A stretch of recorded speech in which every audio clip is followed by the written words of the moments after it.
tidak bayangkan bahwa gadis berusia 9 tahun ini dapat merencanakan dengan cermat serangkaian pembunuhan. Jika kejahatan itu nyata dalam hidup ini, maka gadis ini adalah salah satunya. Gadis itu bernama Emma, penampilannya yang manis, prestasi akademik yang luar biasa, seperti seorang yang jenius. Tapi di balik itu tersembunyi hati yang gelap. Saat itu teman perempuannya memperlihatkan jam tangan barunya. Kemudian Emma menyenggol gadis itu. Lalu Emma berpura-pura membantunya untuk berdiri. Kemudian mencuri arlojinya dengan sangat lancar. Tapi Emma tidak tahu bahwa seorang guru telah menyaksikan semua itu. Beberapa hari kemudian di upacara penghargaan sekolah, Emma dengan percaya diri menunggu namanya dipanggil pada penghargaan itu. Dia sangat yakin bahwa ini akan mendapat penghargaan. Tapi kali ini, guru itu memberikan penghargaan kepada teman sebangkunya. Siapa yang lebih hebat dari Emma? Emma tampak tenang, tapi di kepalanya ada rencana balas dendam.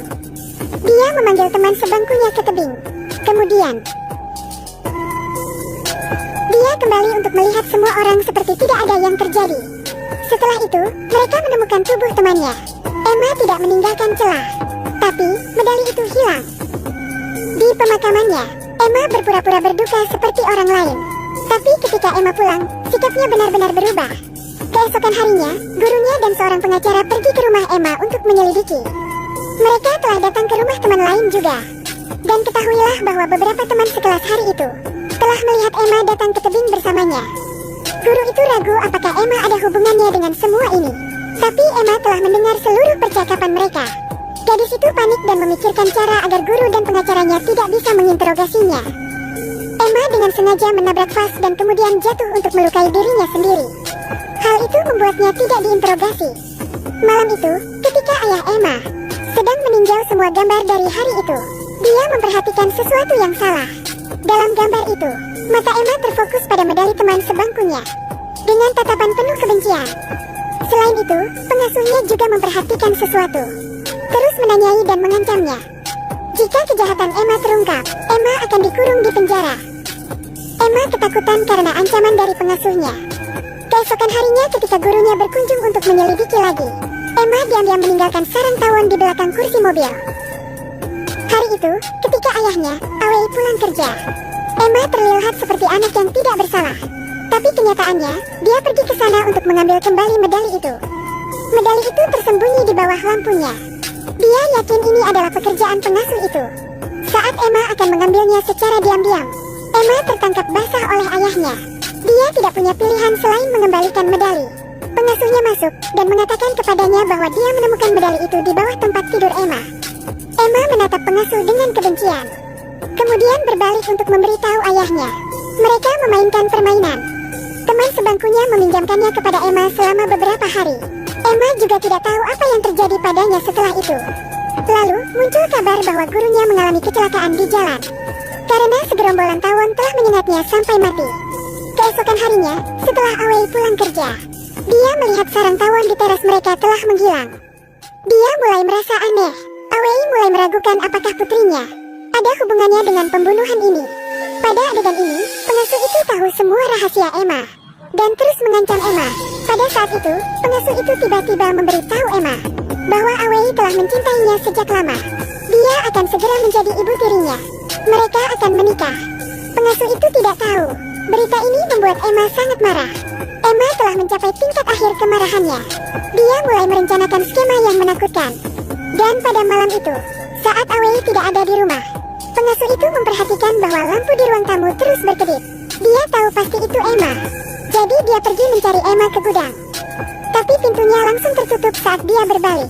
Tidak dapat membukanya dengan cara apapun. Tiba-tiba gudang mulai terbakar. Pengasuh itu meneriakkan nama Emma dengan panik. Kemudian Emma muncul di jendela, menyaksikan pengasuhnya terbakar hidup-hidup dengan acuh tak acuh. Awei bergegas pulang setelah mengetahui kejadian itu. Tapi reaksi Emma telah sepenuhnya membuktikan keraguan Awei.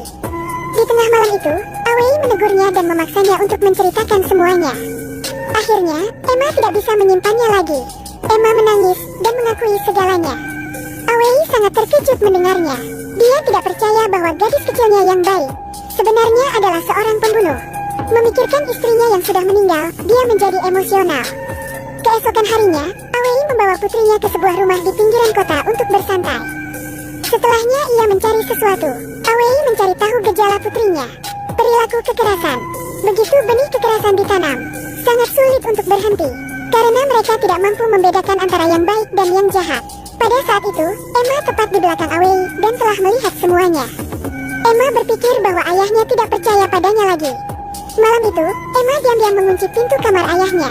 Kemudian nyalakan kompor gas dan mengeluarkan sekotak susu lalu berjalan-jalan. Untungnya, Awei bangun ketika dia mencium bau gas. Menyaksikan upaya putrinya untuk membunuhnya membuatnya merasa sedih dan kecewa. Awei datang ke sisi Emma dan mendapatkan jawaban atas usahanya untuk membunuhnya, bahwa jika ayahnya mati, Emma akan diadopsi oleh bibinya. Emma lebih memilih bibinya daripada ayahnya. Awei benar-benar terkejut. Itu terlalu kejam, dan dia memutuskan menanganinya sendiri. Dia menaruh obat tidur pada minuman Emma, tapi Emma telah mengetahui semuanya. Saat Awei keluar untuk mengambil gula, Emma diam-diam menukar 2 cangkir kopi itu. Awei meminum cangkir kopi dengan obat tidur. Malam itu, ketika Awei masih tidur, Emma mengeluarkan pistol dan akan menembaknya di kepala. Tetapi tembakan Emma meleset. Emma dengan cepat mengambil telepon ayahnya dan memberitahu polisi bahwa ayahnya ingin membunuhnya. Lalu pergi ke kamar kecil, berpura-pura ketakutan seperti korban sungguhan. Awei membawa pistol ke kamar kecil, benar-benar berniat membunuh putrinya. Saat itu, teman Awei muncul. Emma berteriak meminta tolong. Awei ingin menjelaskan, tapi dibandingkan dengan seorang gadis berusia 9 tahun yang menangis, dia lebih percaya Emma daripada Awei.